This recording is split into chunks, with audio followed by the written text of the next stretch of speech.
Christmas Day and take pictures. And so I really enjoyed that. That really made the Christmas holiday magical to me.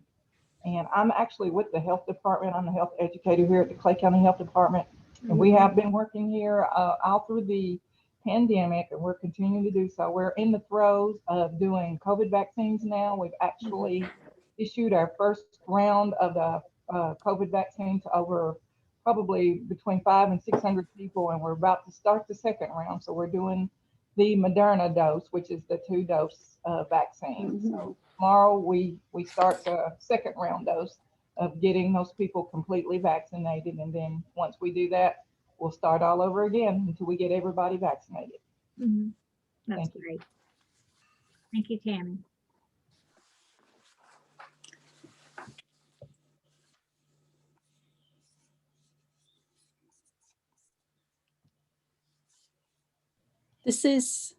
I'll go. This is Stephanie Montgomery. I work with Sheila and Regina. I collect all the data you enter into the website each quarter and produce the reports.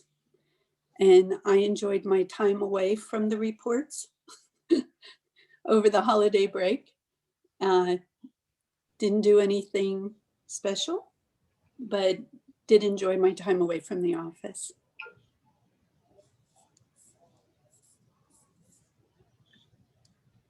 I'll go next.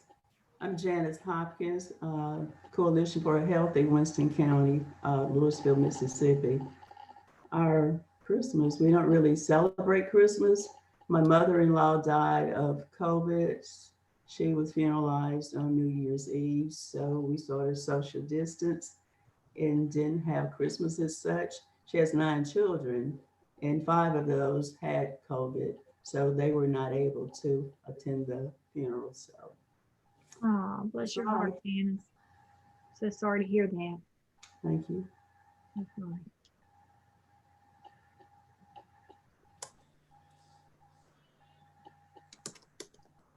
Okay, so I'll go. I'm Faye Hall Jackson, and I'm here in Macon County, Alabama, and have been missing all of these get-togethers. So Stephanie is to see the one who now is crunching all the numbers and accepting my late report. So for that, Stephanie. So the holiday for us was a little different. As both of my parents are in hospice. And so each time we get together, it's a wonderful thing, even if it's a socially distanced thing. So we have had to reconfigure the holidays. But Thanksgiving was really special for us because the siblings and some of their family did come. And my parents were inside the house. And so I was able to hostess them inside the house because I'm a primary caregiver, my brother and I. And then my siblings and their families set up tables right outside of their sitting room window. And so we had socially distanced Thanksgiving and a whole Zoom call, even though they were sitting right outside the window. Each table had their computer, and so we Zoomed it. And so it was actually fun. So it was something different. So what we're doing this year in the coalition, the diabetes support group is really trying to finally go Zoom. We had been, when COVID hit, we started doing our monthly meetings as a conference call. So we will have a Zoom training sometime this month and have our first Zoom support group meeting at the end of the month. So I am hopeful that on today's call, some of you will be able to tell me some best practices that I might need to cover during the Zoom orientation, because everyone in our support group is a senior citizen. And, you know, I need to make sure we know how to work the mute button. And yeah, so that's me. So any help that you can give me in that realm, you know, best practices, what I really should go over, how I can collect their email addresses so that we can have more people on it during the training so that the first launch is easier, I'd really appreciate it. And Regina and Kevin, I know that you guys could probably, you guys are the experts with Zoom, Kevin, especially, and Kevin could probably give you some tips on that Zoom orientation that would help. Yeah. Thank you. Yeah, you're welcome. Well, I think I'll go next. I've had the privilege of meeting Faye's parents, and they're lovely people. And so give my best to your mom and dad when you see them next time. But my Christmas was interesting. I did not have a white Christmas. That was one thing I totally missed out on because I was in Florida with my daughter and granddaughters, and I was so jealous because I love a white Christmas. There's just something about a white Christmas, and I'm telling you, when the snow hit, I was just like, oh my gosh. But it was really cold in Florida on Christmas Day. You know, the whole week we were there, we didn't have really any real warm weather except the day that we left.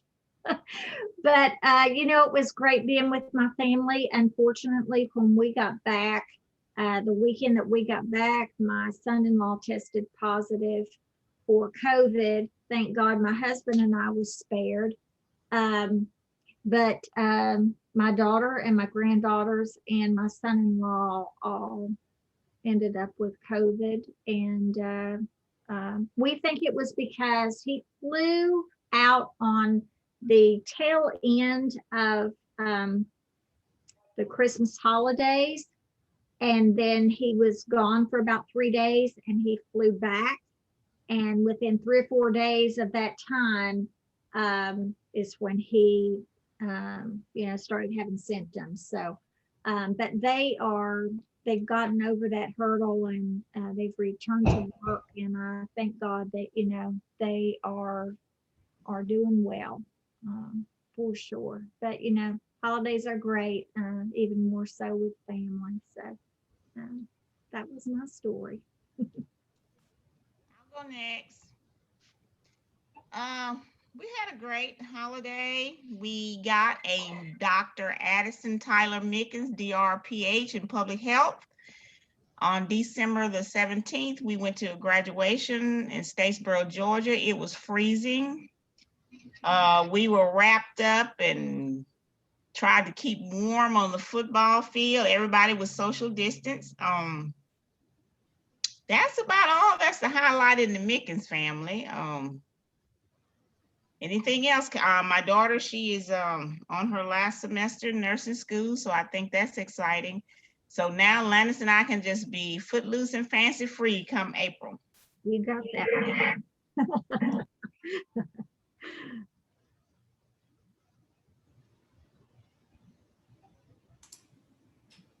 I guess I can go next. As far as our holidays, they were a little different just because we had the social distance and all. And of course, like Tammy, I work in the health department, and of course it's been COVID everywhere all the time. I'm just really excited because yesterday and today I've been actually able to do my actual job.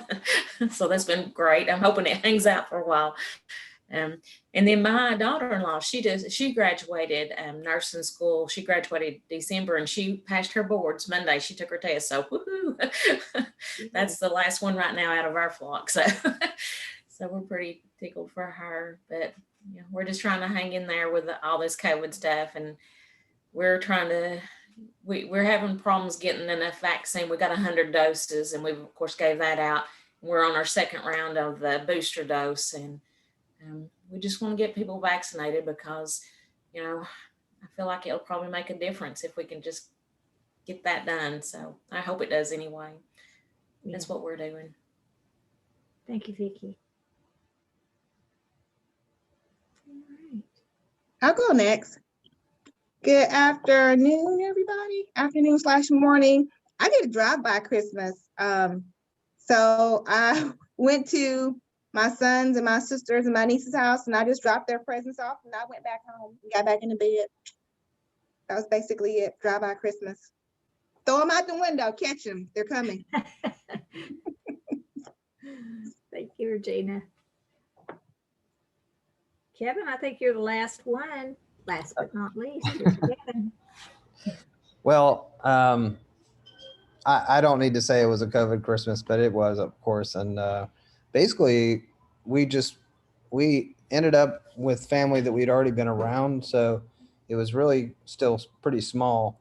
But my in-laws and us, you know, they were once 4 doors down from us, and they're still very close. So we've been seeing them all the time. So that's, you know, I feel lucky to have that and have some family during the Christmas time. We had I don't know.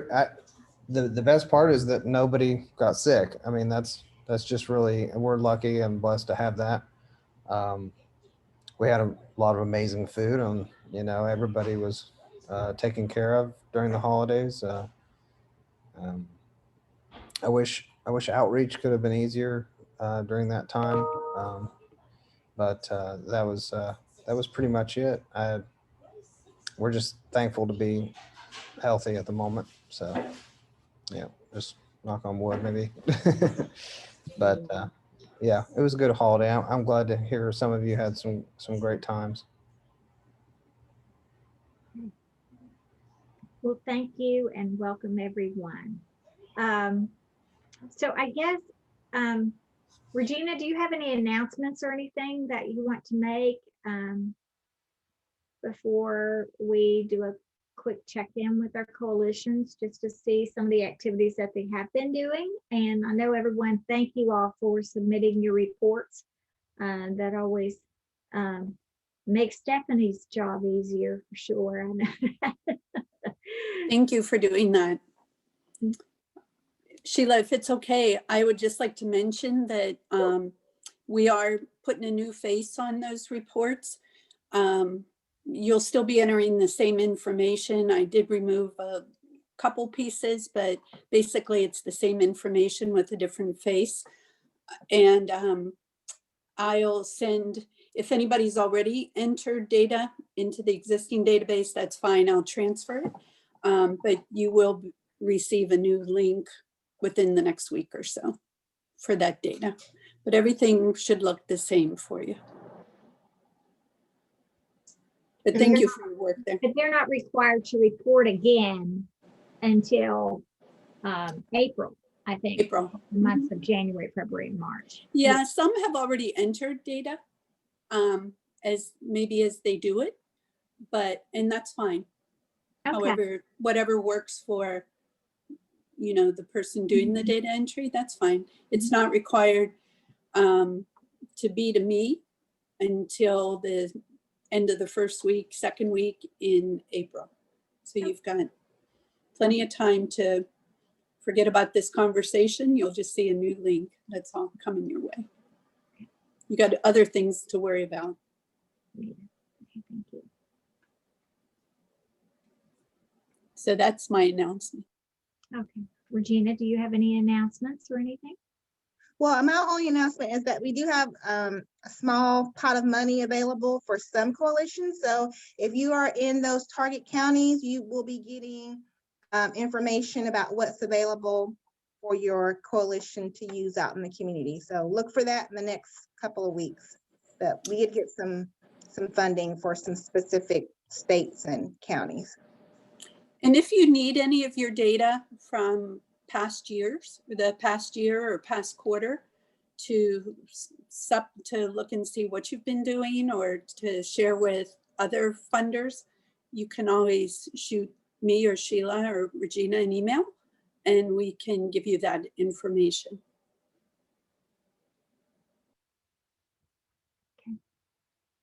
Oh, I got one more thing. So as you think about, you know, transitioning and more vaccine gets disseminated and we begin to open things up, we are still recruiting affiliates for the Umbrella Hub for that, your favorite program, the National DPP.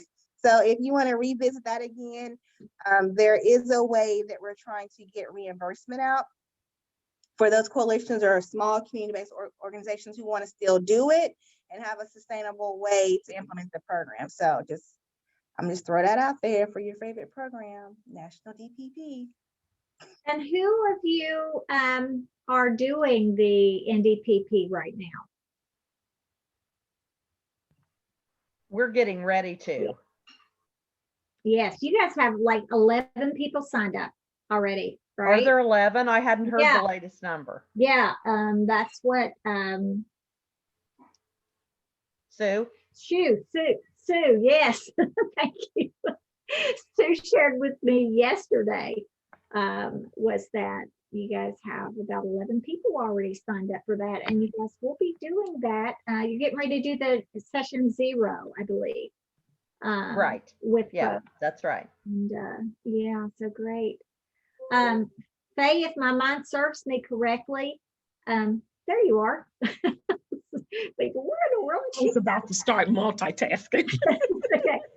I know that you shared with us that you just started, you guys are involved in the DPP program as well, correct? Right. So we are not leading it, but both Shirley and I are enrolled in classes. Okay. And what is interesting, we were in the same class, but I was having difficulty making class. And so they reached out to me. So I will actually start a new class today at 1 o'clock. But what is truly interesting is that you know how the program goes, you meet 1 hour. And then, for the first 6 months, it's every week. Then we go to every other week and then once a month. Well, in this class that I'm enrolling in and will start today, they're meeting for an hour and a half. And so it's going to be interesting because I have not seen anything on it. And it starts today and then goes through June, and it's 1.5 hours. So I'd be interested to see if anyone knows any, I hate to always say evidence-based, but is there some notion on with an extended abbreviated program that the maintenance factor is as strong as it would be had you participated for the whole year?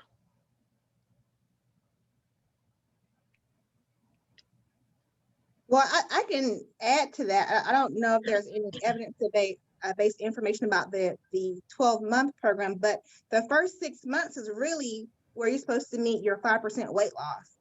And the last Right. 6 months is the maintenance. So I'll be interested to know that too, is the shortening of the maintenance, like eliminating that last 6 months, a big factor, because for most people, the 12 months is a big commitment. Mm-hmm. So that's interesting. Right. So I go into that class starts at 1 o'clock today. This is class 0. And so I don't want to have a takeover spirit in there, but I am curious. And so whatever I find as to the rationale and also their hope of maintenance and longevity, I'll certainly report. I mean, today I will say I like it because a year is a long time. But I don't know. Is it through the wellness group? Which organization in Alabama? It Okay. is. It's through the wellness group.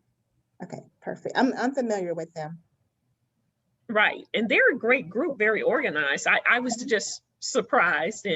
And so again, I'm honest to say, I don't know if I was pleasantly surprised or a little suspicious. So pleasantly surprised because it's a shortened period, because that year really is long and drawn out, so pleasantly surprised there, but a little suspicious because just kind of wondering, will the maintenance piece occur? And will we then be asked to still make report outs even if we don't meet? So I'll have answers to those questions after 3 o'clock today. Yay, thanks. Yeah, Yeah, if you can share that with us, what you find out. Okay. Please do. Yeah. Okay. All right. Who would like to just kind of give us a snapshot of the activities that you guys have been involved with this past quarter? Anything that you guys need, any challenges you've encountered, and where you guys plan to move forward with? Oh, I do have one thing. Yeah. So Shirley, my counterpart, is very instrumental in the food giveaways in Macon County. And they have just exponentially increased. But there are a couple of challenges. One is that the same people are working all of the giveaways, and so there is a concern that there will be some burnout. So those of you that have multiple food giveaways going, I'd like to know how you are recruiting additional volunteers to assist. The second thing is that some of the families are repeaters. So if there are 3 giveaways in 1 week, then those cars will be at each of them. And so I'm curious to understand, those of you that are working with food giveaways, do you have a limit, or how do you control for the multiple giveaways to the same families in a very condensed period of time?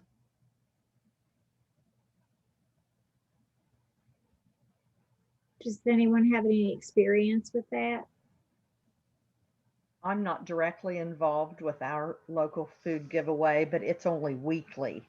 And they have repeats it's the same people every week, but we don't have it. And in each village, it's at the same day and the same time, which maybe helps not having those same people travel from one site to the next site in the same week to get food. So I don't know if yours are in the same location multiple times a week, or if you would want to, maybe consider that, but they do come back every week. We have something here in Noxubee County where it's called a charity tracker. And each organization or each food bank actually have them to sign like a list sometime. And then all of the organizations in the community, they get together and they compare lists of who has actually came and picked, the food up. So if you're on that list multiple times, then you're kind of like at the back burner. But if we know that there's a big hardship in that family, then we kind of like let them go. But usually that's the way we work it out, is to just have a list for them to sign. At one time, we had to get to the point where they had to actually show their driver's license because they were just abusing the system. Yeah, thank you for that. Yeah. Because the real challenge is, you want, as long as there's food, you certainly want anyone that needs it to have it, but you have to temper that with what might be perceived as abuses of the food. Yeah. And another thing they were doing, like we're in Noxubee County, which includes Sugar Lock, Macon, and Brooksville. We had people coming from Alabama, Regina. We had people coming, yes, from another state. And we had them coming from other local towns like Starkville and Columbus. So you really have to, like you say, you want people to take advantage of the services, but you really have a lot of people who abuse the issue.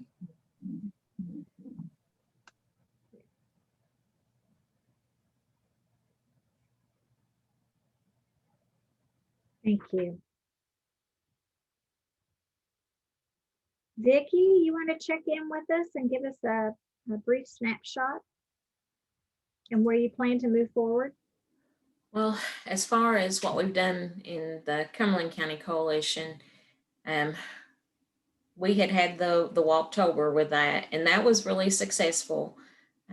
We had quite a few people that joined that program, and I mean, we had some real success stories in there. We've had people that, like one couldn't walk to their mailbox, and I mean, they started doing this. Their wife encouraged them to start doing the Walktober with them, and we made it with short walks, so like a quarter mile, because we wanted people who weren't able to, but we also wanted people who were already walking to be a little bit challenged. So we had a variety of different walks.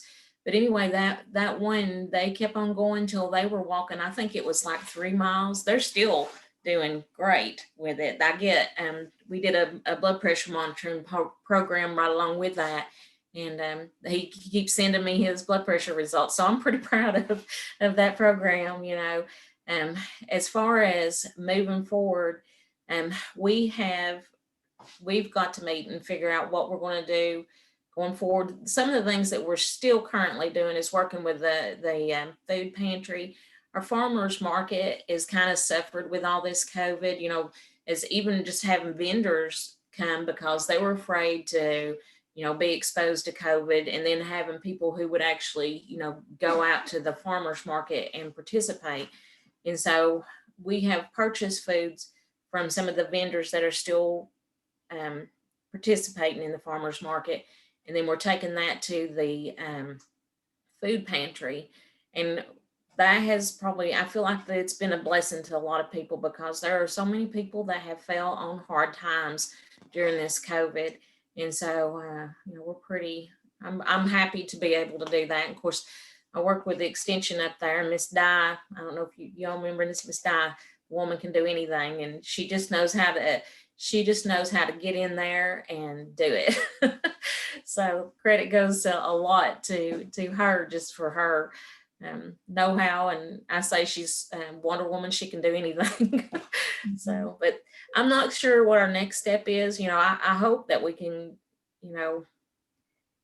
I just keep thinking if we can get over this COVID hump and we can start things back up. But, a lot of the things that we're going to have to do is going to just be the virtual or the not in person thing. So like our Walktober, they've done that on their own and stuff. And so, we may end up doing that again. I'm not sure at this point what we're going to do. Vicki, what coalition are you with? The Cumberland County Health Coalition. Oh, I'm in Kentucky. So okay. we I was have just- I have Go ahead. another one in McCreary, but I'm not been able to participate as much in McCreary just because of COVID and my duties that I'm doing. Mhm. It's pretty much got me locked down. It about killed me with Walktober just because it was something extra in the middle of all that. So it's been a challenge to say the least, but it was worth it. Was your Walktober, it was virtual, correct? It was. So we did have them come to the extension or the health department, and they could come to the window because they just had the windows open, and they'd fill out the paperwork. If they want to participate in the blood pressure monitoring program, then we would send them a blood pressure cuff, an electric one to do their blood pressure with.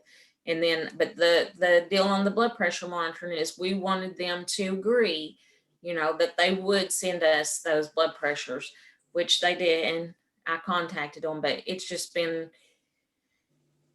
that's been a hard thing. But as far as the Walktober part, the walking part, we had them just post their pictures on Facebook, or they could text the picture of them doing that to us.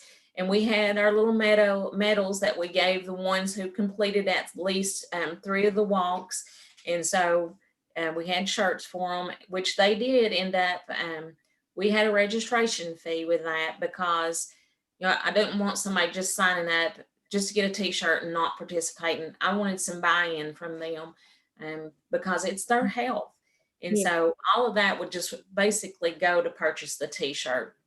So we had quite a few. I was pretty proud of how many we had do it. And I know all of them didn't maybe send us a picture so that we could put it on our Facebook page, but I know a lot of them, there was a lot of talk about it. They're pretty excited about it. Some of them are like, we can't wait to do this next year. So I'm hoping that, you know, it can, you know, be even better next year. But that was a good time because it wasn't too hot. We done it in October. It wasn't too hot and it wasn't too cold. So that temperature worked out real good too. What blood pressure monitoring program did you We would just send them like little information things. We had done that check, change, and control, and we'd done it with that Heart for Change grant that we had, and just a little information about, you know, your blood pressure and stuff. And so we hook them up. Once we get those registered, we send them like our monthly newsletter that we do through the Heart for Change program, which talks a lot about blood pressure, and well, we just cover a lot of different topics on there, but mainly it's about our blood pressure or heart disease. And so the ideal was that they would send me their weight, their blood pressure, and I would send their heart age. Now, we didn't have the cholesterol levels to do that. Of course, we would have had if we'd been able, if COVID hadn't happened. It's just run everything. So, we used on the CDC, they had two different ones, and one was that you use like their cholesterol and their labs, and the other one was you used their BMI to get their heart age. So that was the one that I focused in on. I mean, it beat nothing. And so, you know, at least they've been aware. They've got those blood pressure cuffs. And then some people, they didn't really send me their results, but I did hear back from them, and they said, you just don't know, but that was a lifesaver to me. You know, it helped me be aware of what my blood pressure is running. And I just know, I know how it is. If you got a blood pressure cuff, somebody's going to want you to take their blood pressure. So, you know, whether I know it or not, they've probably taken other people's blood pressure. So maybe they're at least aware of something, or if you can get them to think about something, that's, I think, a lot of time that first step for them. So. Did you send them information or a video or anything like that on how to measure their blood pressure, the proper way, times of day, anything like that? We didn't send anything that in depth to them. Okay. I probably should have. That would have been great. I should have asked you first. No, we're working with, trying to get as many people as we can, to implement some type of self-measured blood pressure program, getting people used to doing that. Because, statistically speaking, if people are more aware of that and they are given the proper tools, they'll use it and their blood pressures will be better controlled, and that's the whole thing. So thank you. Just knowing the different ranges, and we use a lot that green, yellow, red, to try to, when they see that, sometimes it clicks in their head. Sure. Thank you. One thing I just wanted to share about the farmers market is someone that we spoke to in West Virginia, and they did a training.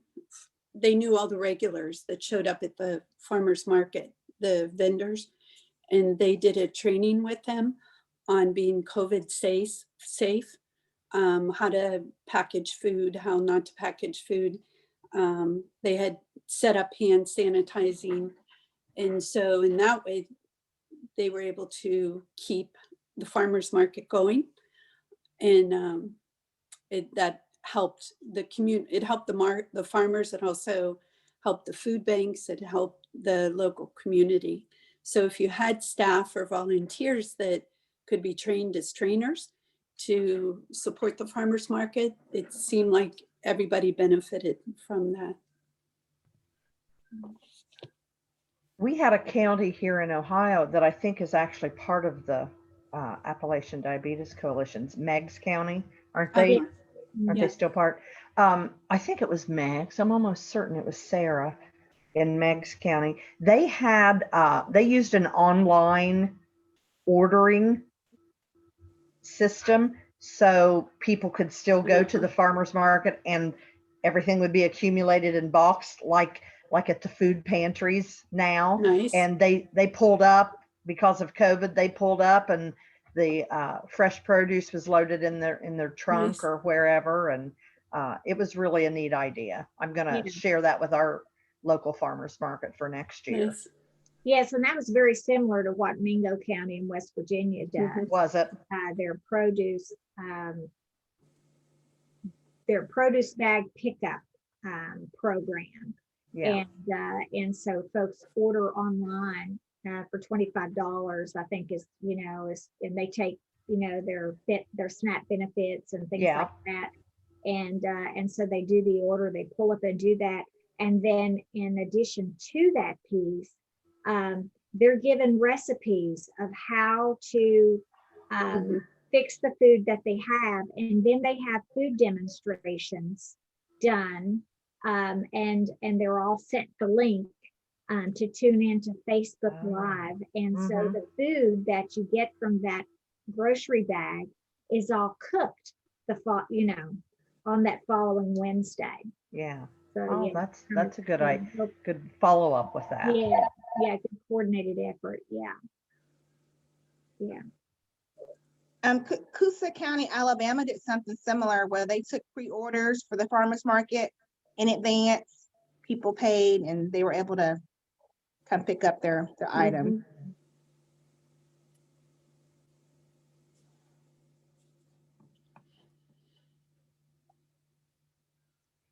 Who wants to go next, just to update us on the things that you guys have done in the last couple of months and where you want to move forward and what technical assistance you think that we might be able to help you with, or what your needs are, basically.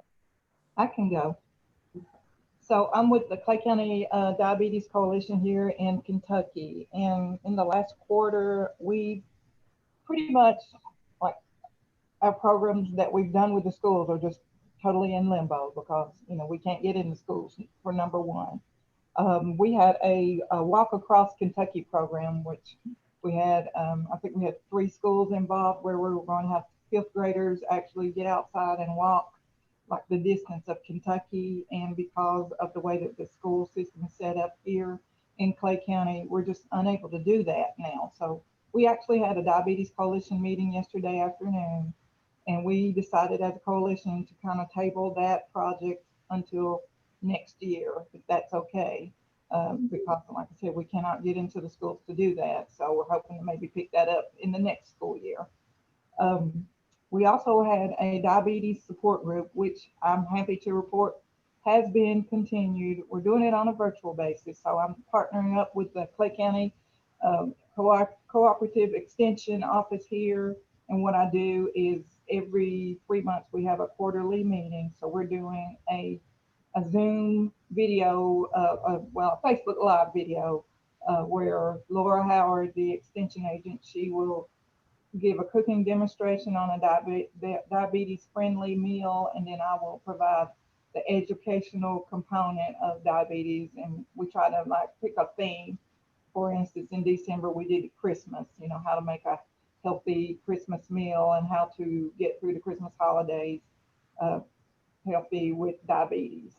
So the next meeting we will have scheduled will be in March, since we do that on a quarterly basis. And I'm sure we'll pick up theme probably that will be probably connected to spring and what you can do as far as if you have diabetes, how you can maintain that in the spring months.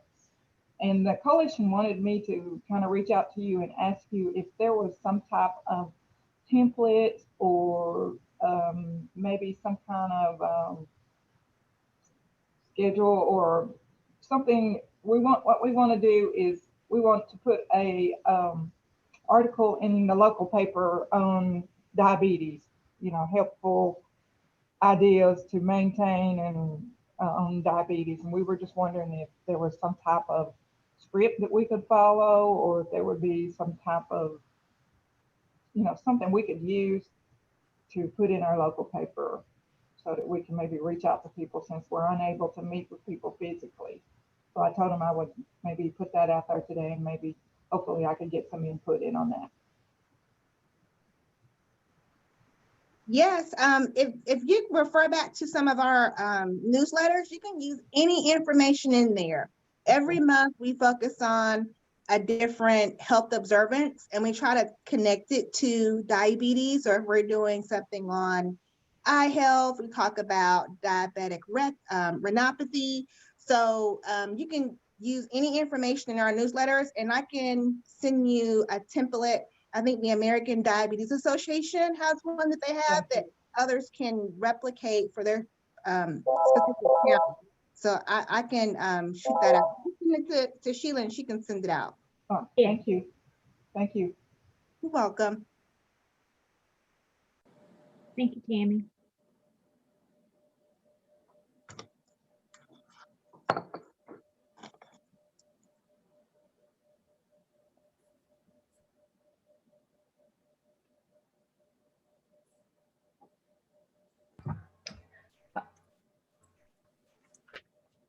Can't hear you, Janice.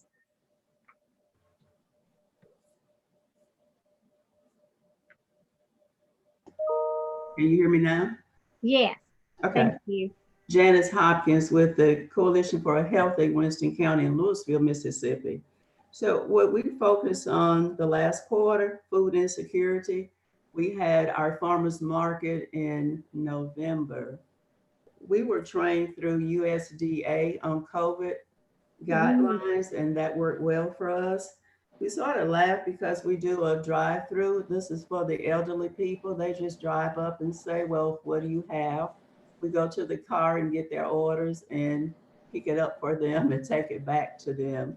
So it's sort of sad. And then we have a local paper. Of course, they do all of the obituaries in it. So it was sad. Last week, one of our vendors had passed. So it's sad. You open the paper and you, oh my goodness, Lydia passed. So it's sad when you see that and you find out the reason from that. So we'll have our training in February. I'm sure we'll be virtual this time because of the pandemic. So they give us the guidelines and they give us information on how we can go forward this year running the farmers market. And also food insecurity is what we focus on a lot in our coalition. We've done Backpacks of Hope. This is through the school system. One of the churches locally runs that for us. An article is placed in our journal, which is a local paper. You can either give donations or pick up the article, the items yourself. Go to the church and help pack. This is given to students on the weekend that has been chosen by the counselors in the schools. There is some concern that these kids might go without food on the weekend, so this helps them until they get back to the school system. Most of the students in our school systems, right now, they're all getting free lunches. So I'm not sure how long that program will last. It's for a 5-year period, so some schools started earlier than others. The other thing is our gardening through our self-help cooperative. That's been the farmers, and they're the ones that are our vendors for our farmers market. So we have community gardens and we also have individual gardens. So right now we're in the process of getting that going.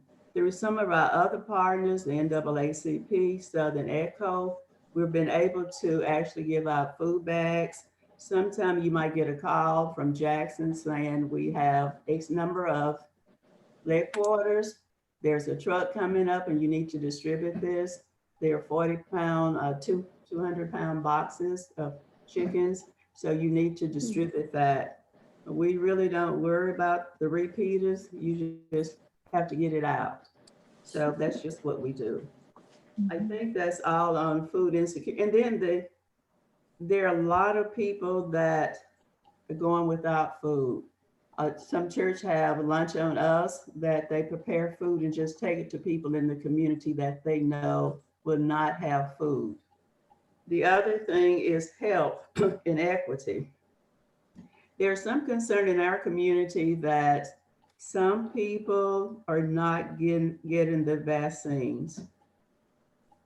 Just looking at some stats last night from our NAACP state headquarters, this is based out of Jackson. If you look at the number of whites that have received the vaccines in comparison to the number of blacks, it's quite startling to me. So we're looking at that and how we can make sure that Blacks, people of color are even open to receiving the vaccine. So that's a concern for us. The other thing is elective surgeries have been put on hold because of the pandemic. So another concern, and then safety. Our kids going to school. Our great grandchild has not been in school since March. So had the conversation, I think she's going Monday. So you're concerned, do we keep them at home? There's a concern that they might fall behind, or do we let them go? Well, I'll tell the mom, well, if she goes back to school, she might not be able to visit me. So, there's just concern about the safety. Our son is an assistant principal at our middle school. So sometimes you're sending a whole grade home because they've been exposed. So there's a lot of concern about how safe are our schools, and do they have the funds to actually keep the schools safe. The other thing has to do with communication. A lot of the programs that we do, we're not able to do now because our seniors are not able to do Facebook or Zoom, or sometimes even the phone when we do the prayer line for church. So we're missing those, and we're not able to continue with them. I think that's what I have to offer. Thank you, Janice. Janice, I do have a question. You talked about the backpack program that you guys are doing, or some of your churches are doing. Are you still doing that with COVID and things? You've got enough volunteers to do that still, and through COVID and all that? We do that through some of our partners, AARP. Okay. Right. You can just drop it off at the church, or you can give donations, or even go in to volunteer to help pack it. Okay. Thank you. Thank you. Regina, where are you? I would like to be trained on how to set up the Zoom so I can host a meeting. Okay. You or whoever. And Yes, ma'am. Meg is in need too. Her group of some TA. Faye, when is your next group meeting, did you say? We meet the last Friday of each month. Okay. From 12 to 1. And I was trying to tentatively schedule the training for February 24th. That's my birthday, because I think the 26th is the meeting, but I haven't done a blast on it or anything. So, I teach all day Tuesday and Thursday. So if we can just stay away from Tuesday, Thursday, any other time, I'll make my schedule work for you. Next month we need a topic for virtual office hours. Maybe this might be a good topic is for Regina and Kevin to kind of give some TA and orientation to Zoom again. And I'll put the word out and promote that, and see if we can get some other folks on that can join us, if that would be okay with you ladies. Would be the last Wednesday, Regina? Last Wednesday of February? Is it the fourth Wednesday? Yes. Yes. Okay. Yeah, so that would be 2, 3. Yeah, the 24th. That's your birthday. Yeah.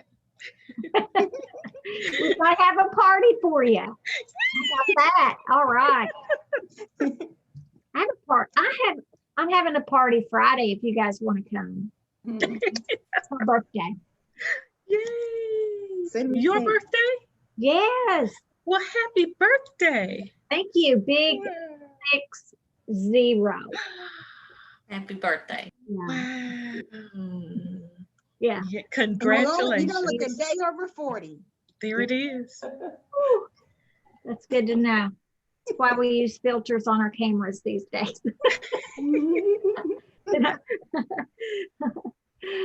Oh, wow. And I know, Debbie, that you guys, we're running really short of time here. That's fine. Yeah. Debbie, I know that you guys are getting ready to do the NDPP and you're moving forward with that. Right. And so, Dorothy, And yeah, I'm sorry. we're also partnering with Catholic Life Ministries or something out of Brown County and hosting a buy local food seminar. Last year, they focused on developing food council, and Adams County actually developed a food council as a result of that.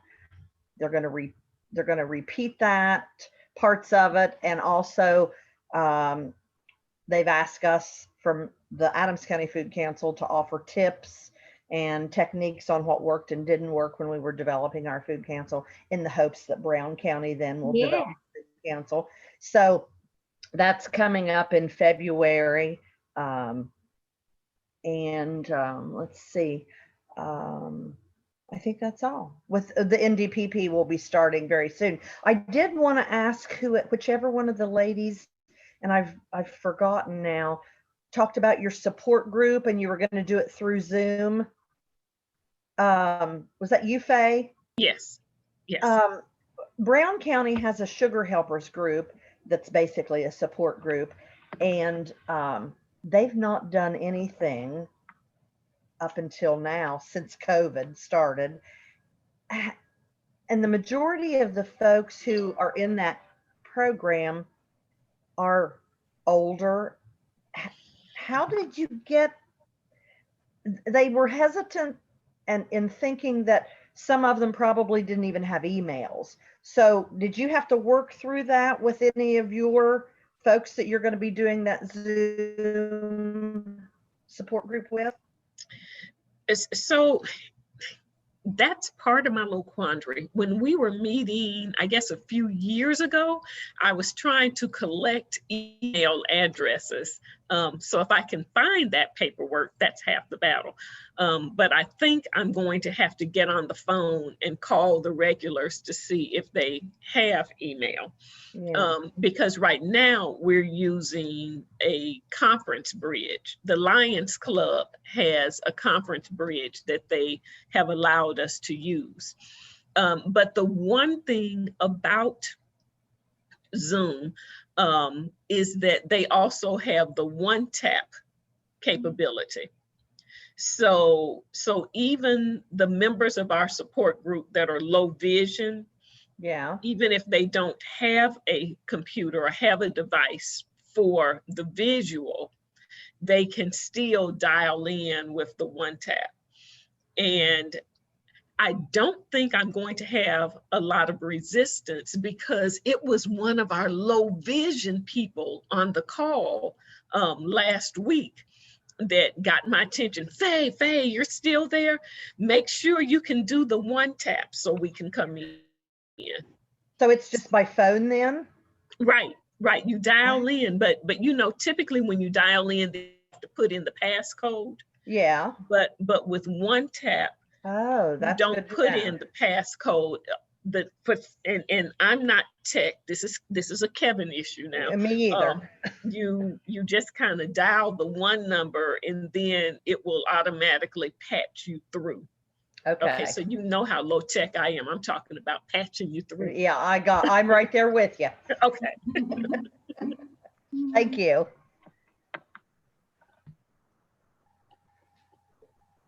But I guess my big concern in moving to Zoom is making sure that the individuals that finally found comfort calling in will now experience the same comfort shifting somewhere else. And because they're all seniors, I know we can't do too much shifting. And so that is, those are just kind of things that I'm thinking through. And then even in our community, some other organizations want to partner with us so that we can share the work. But the challenge there, and I'm all for it, is that once I get everyone trained on the diabetes support group, whoever we partner with, again, to use that word patch, I have to find a way to allow them to use the same Zoom link or patchwork to connect to our partnering organization. And Kevin, that's you. Do you understand what I'm trying? Because I know I'm not articulating it clearly, but is there an option so that once we get them trained in how to use the one link, we can use that link to connect to someone else's program? Maybe I'm not seeing the bigger picture.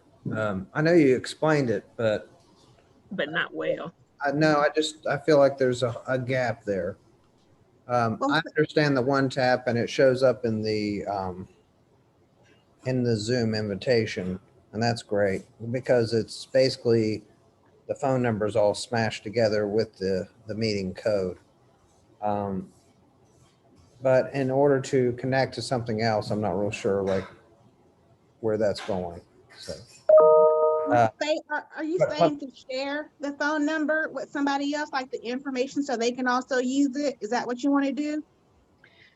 No, what I'm saying is we're the diabetes support group, but if heart health has a function that they are coordinating and they invite the diabetes support group to attend that function, like to be able to say to the diabetes support group, attend this heart health function and use the same link, because now they've already been trained and they have comfort in it. And so I'm wondering, is there a way that we can no, connect to the two? No? Okay. yeah, if they unless they started and used your account, it would be because those phone numbers, those everything with Zoom can sometimes be an encryption process. So what you need to know is that unless the meeting or the invitation was not coordinated by your account, then yeah, there's no way to connect the two. Now, when they start their new meeting under that organization or that group, um, all that information will be completely different. And I don't see how they could connect because they would start it on a fresh Zoom account or a Zoom account they've already had. So all that information just changes and kind of does not connect. Now, that doesn't mean that when they get an invitation since if they're using the one tap, they're not really thinking about what they actually are putting in their phone. So I don't think from my standpoint, I feel like if that organization or group sent out an invitation and invited your coalition, there would still be a one tap, and they're not really looking at it in the first place because they're looking for one tap in the invitation. They touch it one time and they go there. I don't think it matters what the numbers are. So I think it'll work, but if you're worried about the numbers being the same, it would be different anyway because every invitation has a different meeting number encrypted into the phone one tap. So basically, you start a new meeting and you invite those people that use the one tap, and they click on it one time and they get there, but it's still a new meeting and those numbers are all different.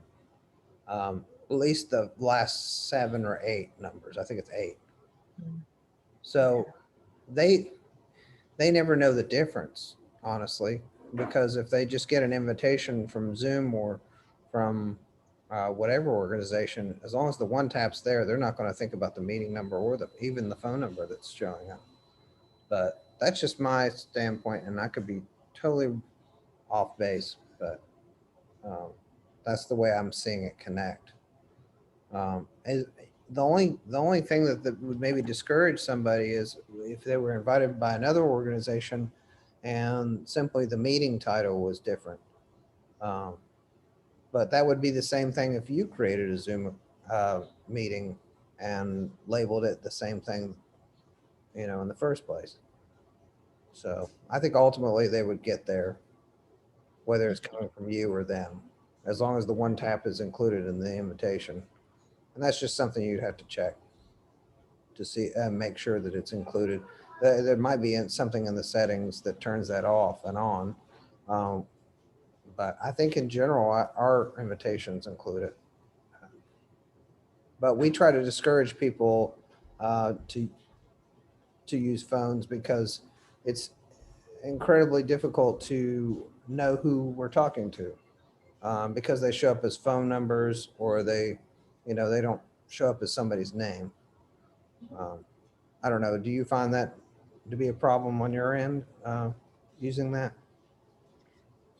So I haven't used it with the diabetes support group, but in other things that I use it, is what I do is ask them who they are, and if I don't know who, I kick them out. Oh, okay. And it might not be a large enough group to where Right. it's hard to manage. So okay, that'll work. And you could actually go in there and back out their phone number and put their name in the participants window yourself as a host. Oh. If you wanted to, all you do is click on their phone number there and back it out.